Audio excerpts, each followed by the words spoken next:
on First at 9, this Saturday the 19th of October 2024. False alarm. Indian flights makes an emergency landing at BIA over bomb threat. No explosives discovered on board. No strings attached. India to support Sri Lanka through investments, not debt. We would like to get rid of the debt-based infrastructure development that had taken place in the last decade into an investment-based model where the trade dynamics between India and Sri Lanka have immense potential beyond traditional trade. No revisions. New nominations will not be called for local government elections, asserts the Election Commission. Remote strike. Drones launched from Lebanon towards Israeli Prime Minister's residence. No casualties reported. ඔබේ විශ්වාසය දෙනු සෙන්සුරයින් දැන් ළඟමැති ෆාමසියෙන් ලබාගත හැක. වැඩිම මනාපෙන් ජනතා තේරීම මෙවරත්. සුදේශී original කුහුඹම තමයි. Crunchy goodness for hunger on the go. This is Derana First at 9. Live from Studio 24 in Colombo. Good evening and welcome to Sri Lanka's premier primetime English news bulletin, Derana First at 9. I'm Tarindu Mahendra, joining you live with the latest in Sri Lanka and from around the world. In your top story this evening, a special search operation was carried out on a Colombo-bound Indian flight that landed at the Bandaranaike International Airport due to a bomb threat received by the captain of the flight. However, the airport and aviation services assured that no explosive materials were found from the aircraft, making the bomb threat a hoax. The management of Bandaranaike International Airport announced that the emergency situation that was declared after the reported bomb scare was later called off.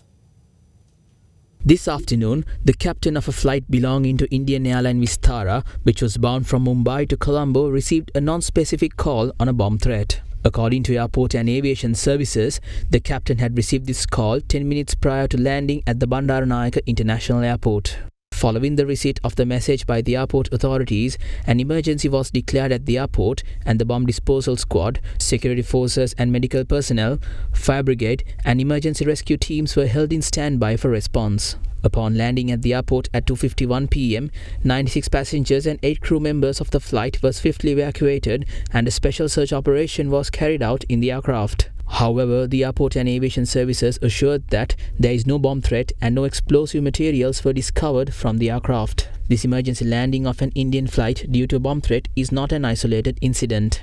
Over the past few days, Indian airlines have received a spate of threats to domestic and international flights. According to Indian media, nearly 40 flights operated by Indian carriers have received bomb threats in the past few days, which later turned out to be hoaxes.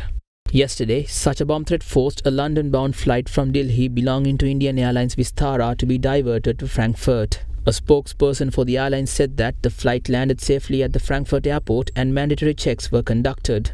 As a part of the investigations conducted by the Indian law enforcement agencies on these bomb threats, police in India's financial capital Mumbai arrested a minor for allegedly posting online bomb threats to 3 flights earlier this week.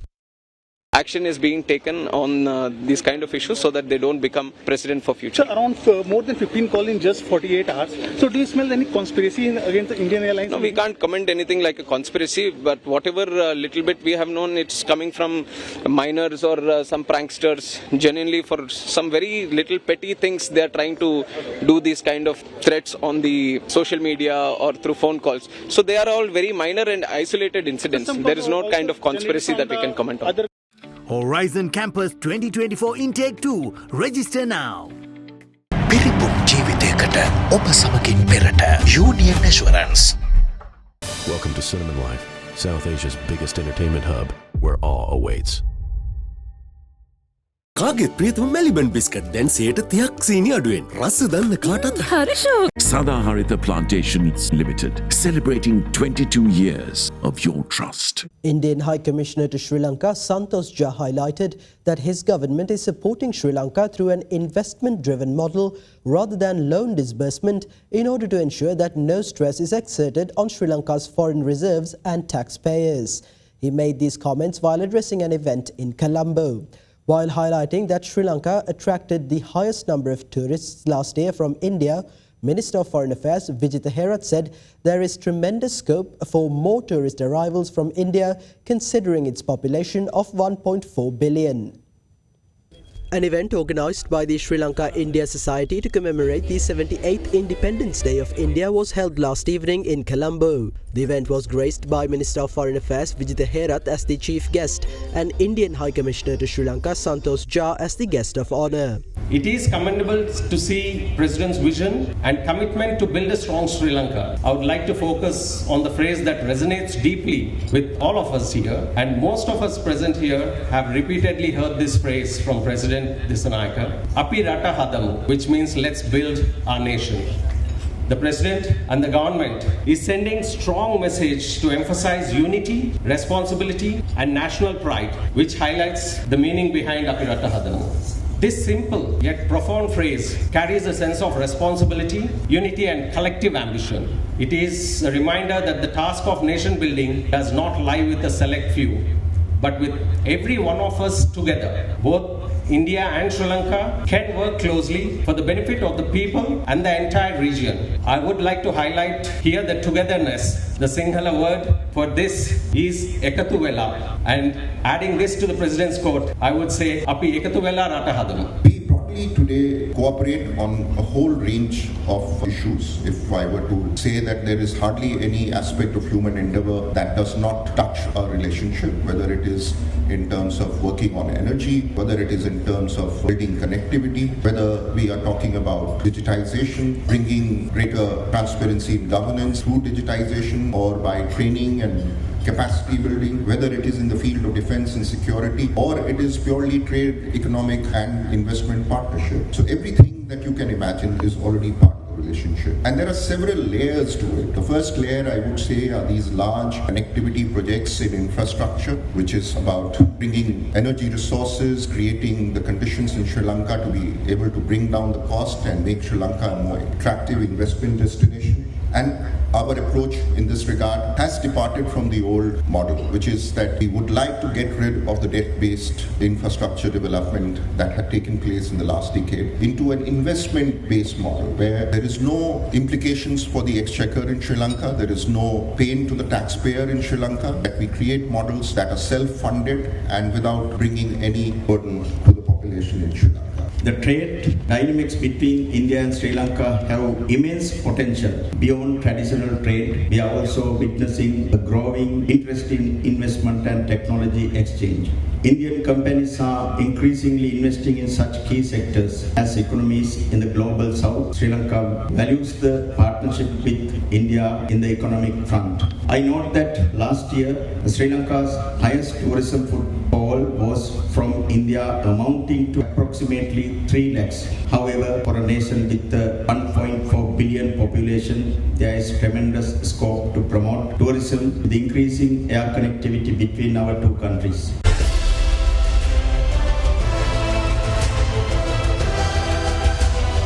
Sri Lanka Decides 2024. President Anura Disanayaka assured that public servant salaries will be increased through the 2025 budget proposal scheduled to be tabled in Parliament by February next year. Addressing the inaugural parliamentary election rally of the National People's Power, the head of state also revealed that authorities have been instructed to reopen the files pertaining to cases of corruption and initiate legal proceedings against the relevant individuals. The maiden rally of the National People's Power for the general election was held in Tangal this evening under the patronage of President Anura Kumara Disanayaka.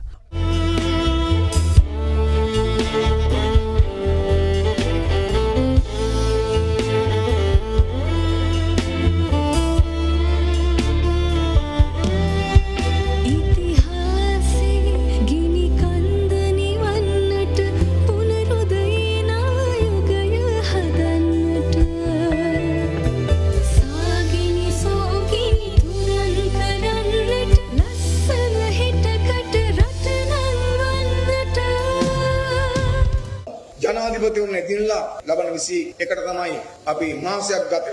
On the 21st, it will be a month since our victory in the presidential election. During this month, we have commenced many programs. The swearing-in ceremony was held without a hassle of protests and marches. We have also formed a very small government when people said that we have no experience in forming them. The ministerial portfolios, which were previously held by 28 ministers, are now being held by 3 of our members. We have set an example by changing the political culture of handing over ministerial portfolios to relatives and family members.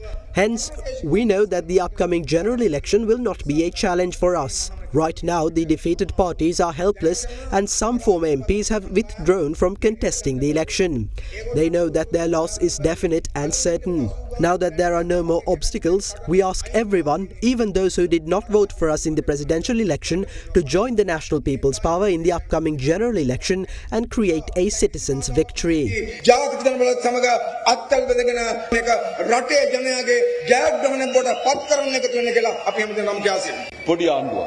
හැබැයි අපි පෙන්눔 කරලා තිබෙනවා ධෛර්යවන්ත විශ්වාසවන්ත මිනිසුන්ට කරන්න බැරි දෙයක් නොමැති බව. This may be a small government, but we have demonstrated that those with a win can accomplish anything. Our primary challenge was to create economic stability. Within a few days, we built up credibility in the economy by engaging in fruitful discussions with the international organizations. We will present a vote on account by December this year. By February or March next year, we will ensure that the complete budget is also tabled. The budget will focus on increasing public servants' salaries. We will focus on granting an allowance to school children. We will certainly raise the allowances provided to the poor and the disabled communities through our budget. The general elections is set to take place on the 14th of November. The people are given the authority to clean out the parliament. However, prior to the people issuing their mandate, certain politicians have already withdrawn from the parliamentary election. Over 60 politicians have already decided not to enter parliament. However, I am certain that the people will oust the remaining corrupt politicians from the parliament on the 14th of November. We will gradually but definitely develop this country according to a proper plan. There are at least 400 files regarding people who are involved in corruption. Some are stuck at the Attorney General's department while others are at the Criminal Investigation Department. We have advised the relevant authorities to reopen the files and implement measures to file court cases against the relevant individuals.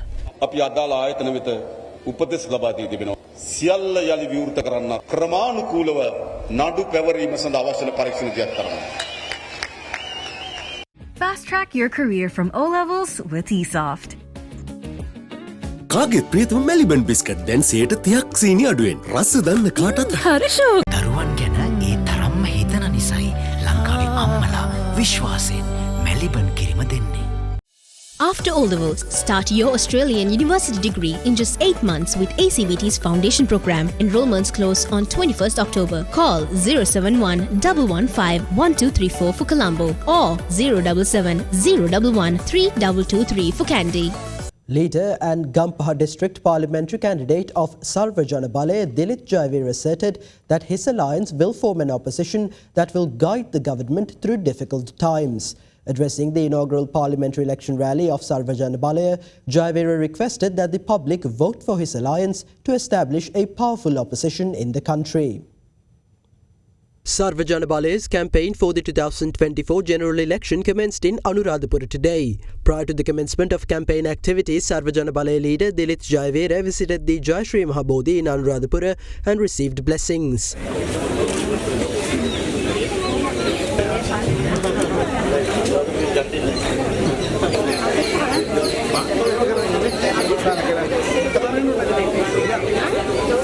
Members of Sarva Jana Balaya also visited Ruanvali Mahasaya to receive blessings.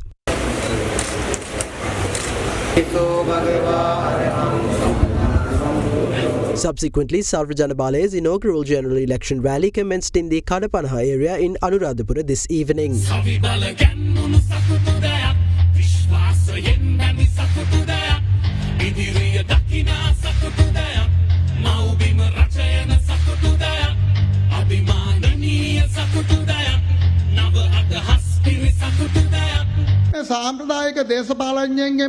Since traditional politicians were unable to do what the country required, which ultimately led to anarchy, the entrepreneurs of this country had to enter politics.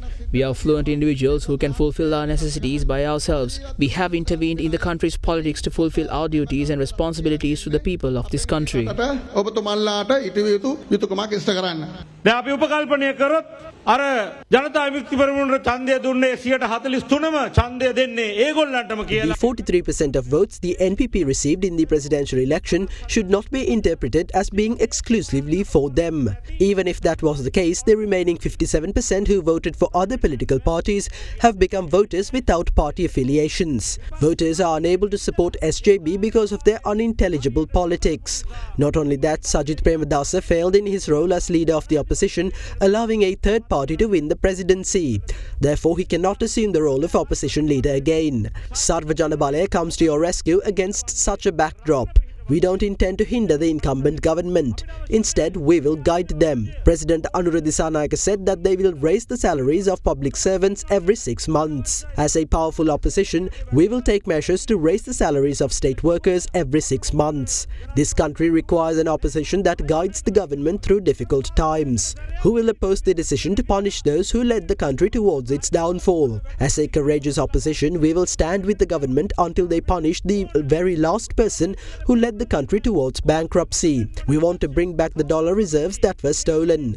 We request the people not to neglect this golden opportunity. Sarva Jana Balaya will put the libertarians in their place. ඒ ඔක්කොම liberal උරුලාවන්ට අපි පාඩමක් උගන්වනවා මේ සර්ව ජන බලය හරහා කියන පණිවිඩයයි අපි දෙන්නේ.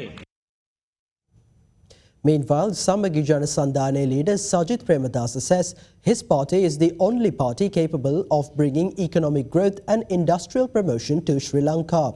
Addressing a meeting in Ruadvalla, Pradas assured that the people should not harbour doubts as to whether it is wise to give Samagi Jana Sandhane the majority in parliament, as they are willing to work with the incumbent president.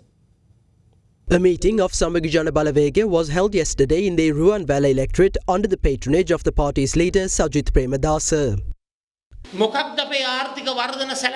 What is our plan for economic growth? What is our plan for industrial promotion?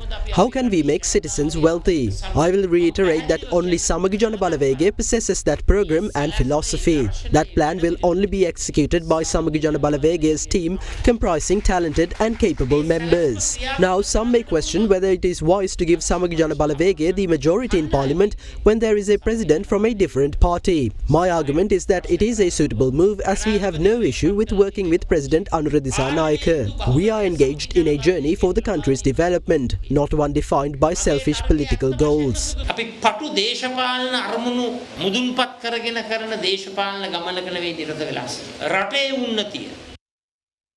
With that, let's take a look at more political opinions expressed ahead of the parliamentary election.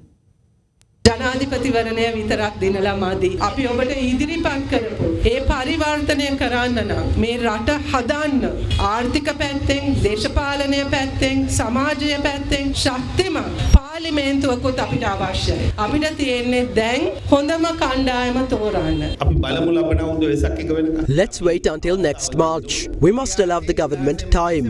For the first time in this country's history since independence, the opposition leader has failed to perform their duty. The opposition leader's duty is to become Prime Minister and eventually President. Ranil Wickremesinghe, who only possessed one parliamentary seat, became President. Anura Dissanayake, who possessed 3 seats, did the same. However, the person who possessed 52 seats could not do anything. Sajit Pradas was defeated. In my opinion, the reason for this was our party members being overconfident of being able to secure victory. There were large crowds at our rallies and our members were deceived by them.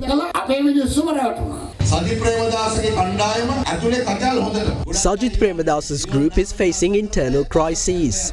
Many members are not contesting the election, and those who submitted nominations are now abandoning them. Not only that, they are criticizing Sajit Pradas. They merely want to secure 2 or 3 seats in parliament. However, you gave us power to revive the nation. We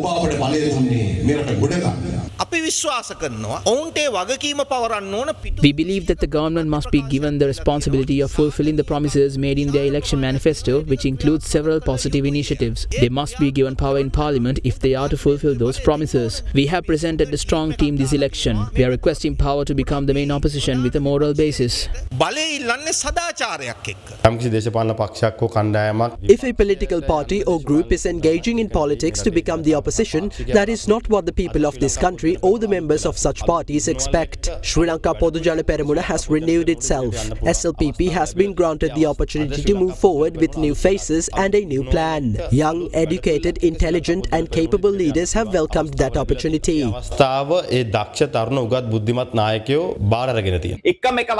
Vote for us just one time and see what happens. We have strong groups in every district. They are not politicians but people who can work for the country and have already done so. We are not requesting government power but that of the opposition.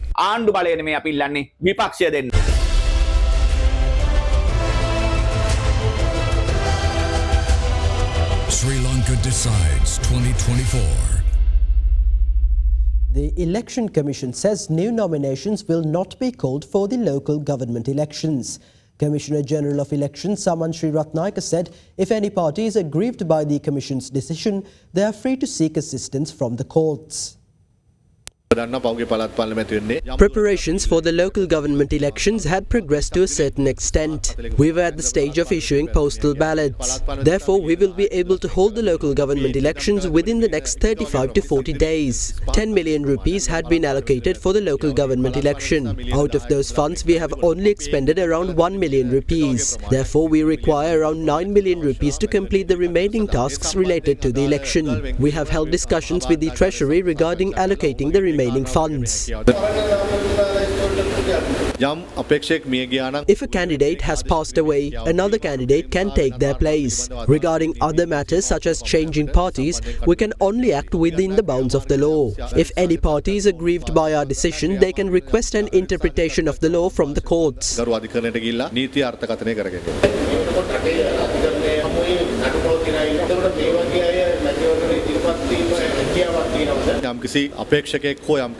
If anyone has an issue regarding any candidate or group, they can request court orders in that regard. Other than that, the Election Commission or nomination boards do not have the ability to investigate such matters. Government has issued letters to former Presidents Mahinda Rajapaksa and Ranil Wickremesinghe to hand over the additional vehicles of the government in their possession. Issuing a special statement, the Department of Government Information stated that former President Mahinda Rajapaksa has returned 8 out of 16 vehicles that were in his possession and that former President Ranil Wickremesinghe has 11 vehicles. The statement also noted that privileges accorded to former presidents will not be withdrawn.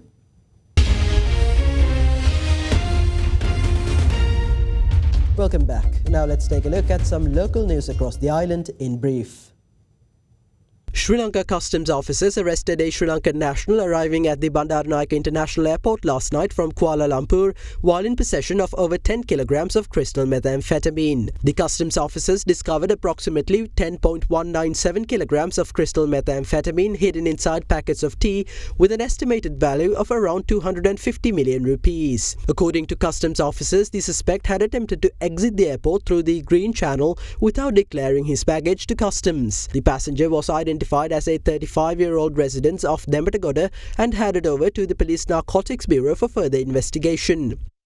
In the meantime, the Department of Railways reported that train services between Colombo Fort and Batticaloa were resumed this morning. All train services between Colombo Fort and Batticaloa were cancelled after a herd of wild elephants was hit by a Batticaloa-bound field train near the Min area Rotavawa Junction. In other local news, Valiveria police arrested a 22-year-old woman who is suspected to have murdered a 58-year-old woman in Amburuluwa, South Valiveria. The arrest was made following an investigation into the murder which took place in September. The arrestee had fled the area after the incident but was apprehended yesterday in the Balummahara area. The Valiveria police reported that the arrestee is a resident of Kalubo Vitiana.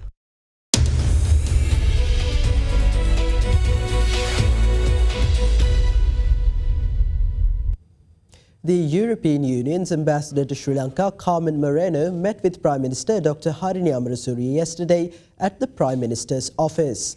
Taking to X, the European Union's delegation in Sri Lanka said the discussions focused on important reforms in trade and investment, sustainable and inclusive growth, gender equality and reconciliation. The European Union added that they are looking forward to working closely with the Prime Minister to strengthen the bilateral partnership.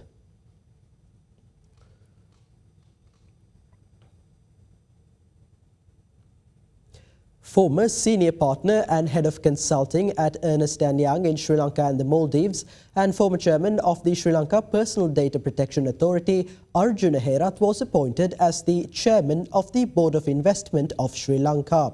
Herath is currently a board member at the Colombo Stock Exchange and has previously served on the boards of the Sri Lanka Accounting and Auditing Standards Monitoring Board and the Securities and Exchange Commission.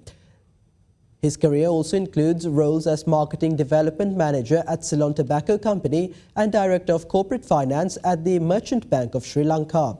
Arjuna Herath is the first Sri Lankan to chair a committee of the International Federation of Accountants and was the chair of the Professional Accountancy Organisation Development Committee of the IFAC.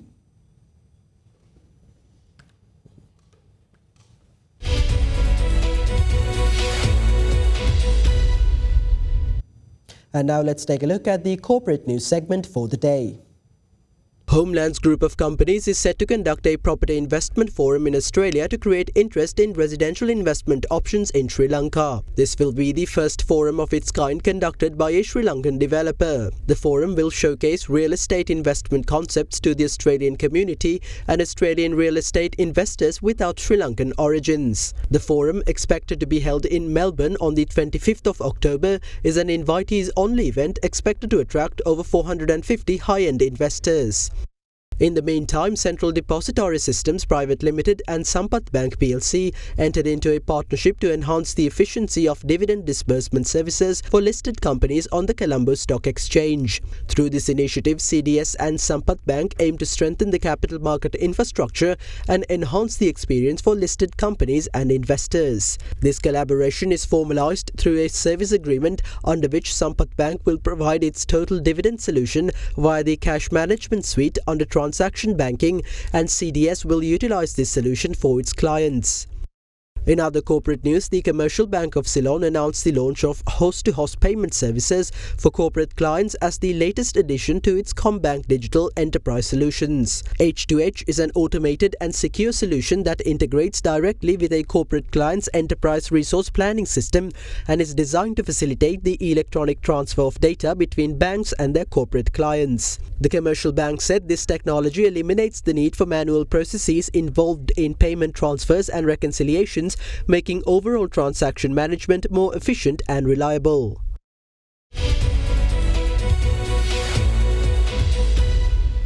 And with that, we wrap up tonight's edition of First at 9. Thank you for joining and have a good night.